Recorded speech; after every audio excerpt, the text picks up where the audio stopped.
Hi, everybody. Welcome to another special edition of Litter Media Live. I'm your host, Mike Smith. Our interview today brought to you by Hometown Motors Incorporated. We're being joined by Chillicothe Mayor Luke Feeney. Got a couple of things we want to touch base on while the mayor is here today, and we'll get to that right after this.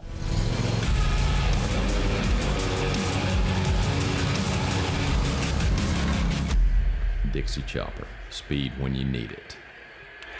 Visit your local Dixie Chopper dealer today or visit dixiechopper.com.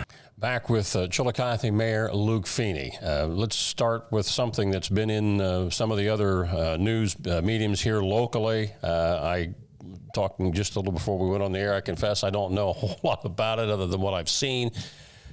Reports of this toxic plume that almost seems to come to life once the paper mill shuts down. Can you give us a layman's explanation of what in the world is this all about? Yeah, all I've got is a layman's explanation. So, so I will try to explain this very broadly and get more narrow.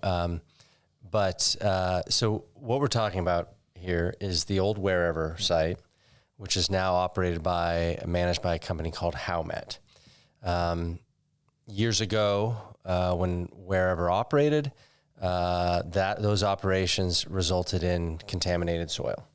And in the time since then, the EPA, along with Howmet, has monitored that ground waste, or the waste in the ground.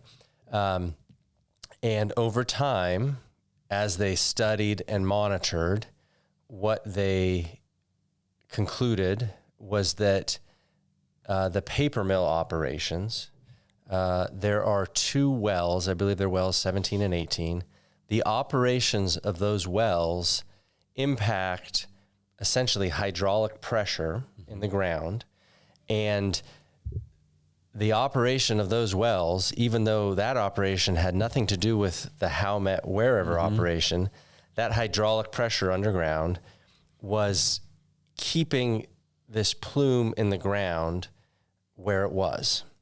And so several years ago, the EPA communicated with Howmet and said, basically, what happens if these wells stop operating? Right. And so Howmet was required to do a study, and not themselves, but a third party did a study and said, in this scenario, the most likely situation is if the wells stop operating, it's possible that the plume could move some. And if it did, the most likely direction is to the southeast. And so now we are faced with the scenario where it is likely, we know the paper mill, Pixel is going to stop operating the paper mill on August 10th. That doesn't necessarily mean that the wells stop operating. Paper production doesn't necessarily mean that the wells stop operating. Right.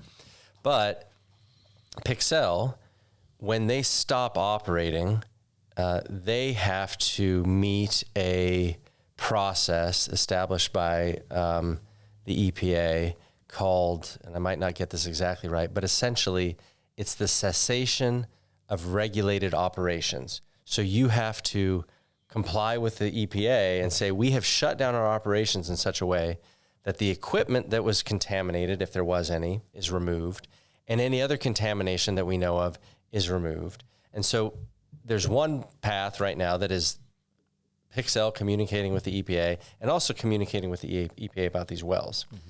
Simultaneously, the EPA is communicating with Howmet and saying, okay, if these wells stop operating, we need to know what's going to happen. And so they studied this in the hypothetical sense several years ago. So while this is not something the community talks about a lot, it's been there, but it's been sort of contained. And now Howmet is faced with the requirement from the EPA to do a couple things.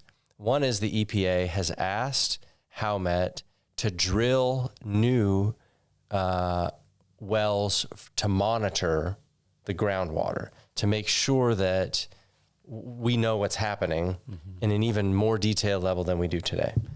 And then the other thing they've asked Howmet to do is come up with a new remediation plan because these wells potentially are going offline, and that will change what's happening. And so it's my understanding that the Howmet has 30 days to respond to that demand by the EPA that says more monitoring wells and what's the new plan, because they've been, in essence, fortunate that some other company unrelated to them was doing something that was helping to mitigate their situation. What does this mean for us? Right. We are on Eastern Avenue right now, not super far from this location, but maybe a mile, half a mile, 3/4, something like that.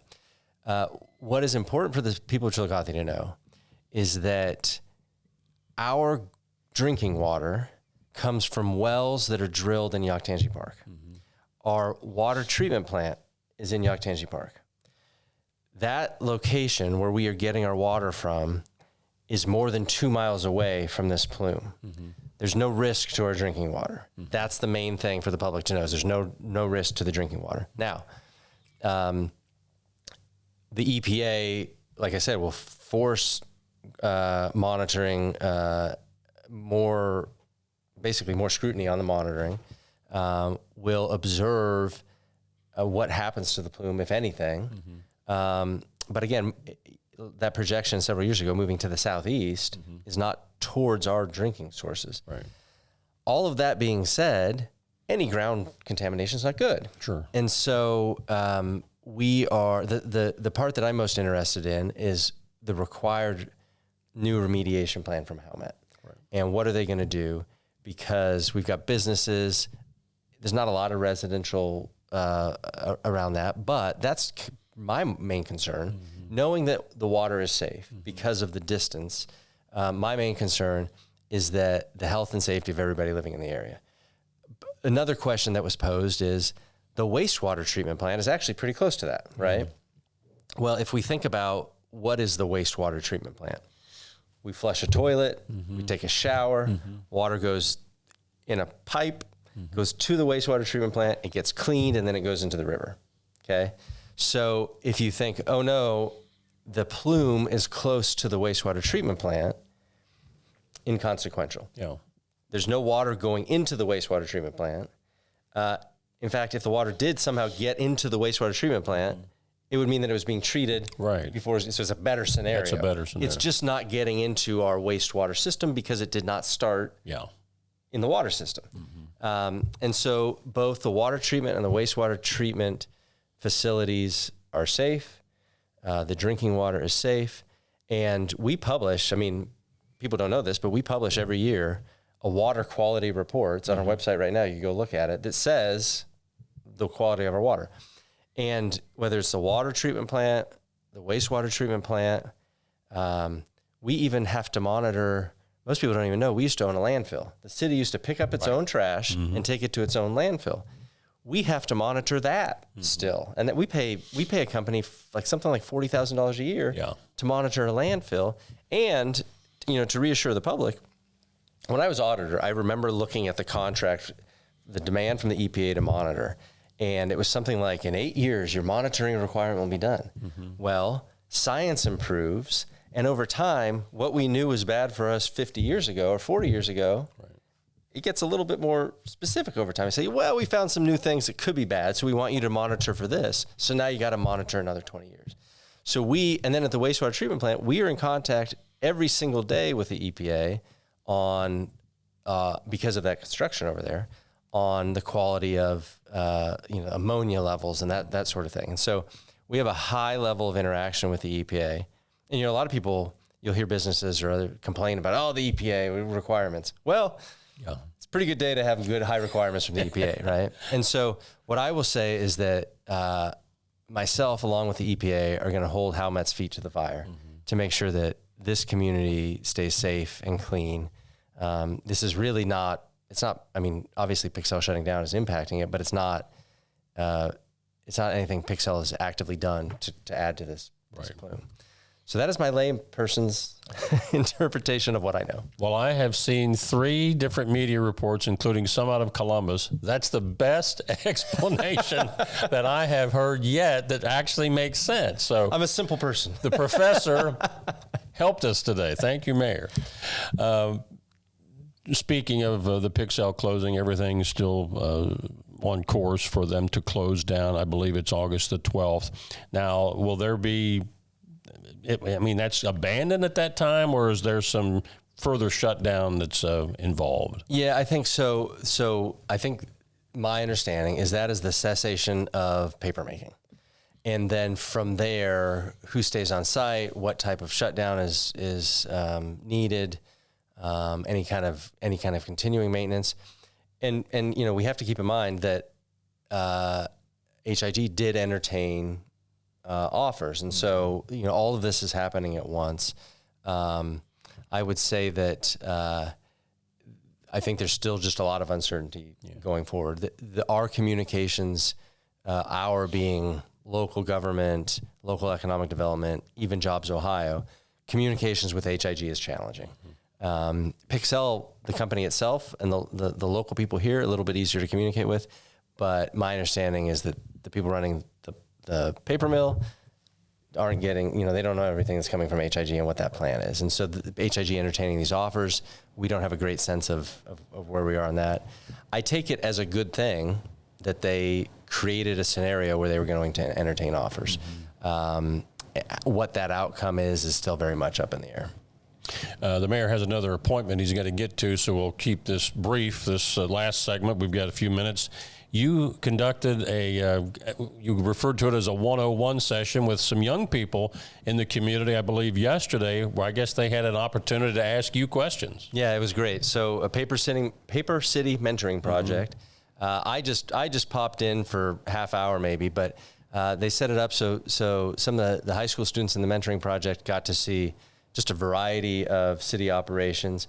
I think open their eyes to some career opportunities, but then sit down with those young adults and actually one of the best questions was about that plume. These are young people who are dialed in. They're thinking about current events. They're asking about the best way to impact the community. So we might see some of city council meetings here soon. I told them, I always get, oftentimes I go to high schools or maybe even middle schools, and, the questions aren't so much civics, but it's like, can you get a Chick-fil-A here? That's like the number one question I get. I did not get asked that yesterday, but this was a group I was really impressed with, bright group, great questions. And so, I think the Paper City Mentoring Project is just doing a great thing. Yeah. Well, to be fair to the young people, I have met many adults that can't name our county commissioners, can't name the people on Chillicothe City Council, and unfortunately, some don't even know who the mayor is. So, and that's adults. So it's a good thing that our young people are getting more involved in finding out what's going on in their community. Yeah, it really was a neat experience. Thanks, Mayor, for being with us today. Chillicothe Mayor Luke Feeney, our special edition guest on Litter Media Live today, brought to you by Hometown Motors Incorporated, 818 Eastern Avenue in Chillicothe. I'm Mike Smith.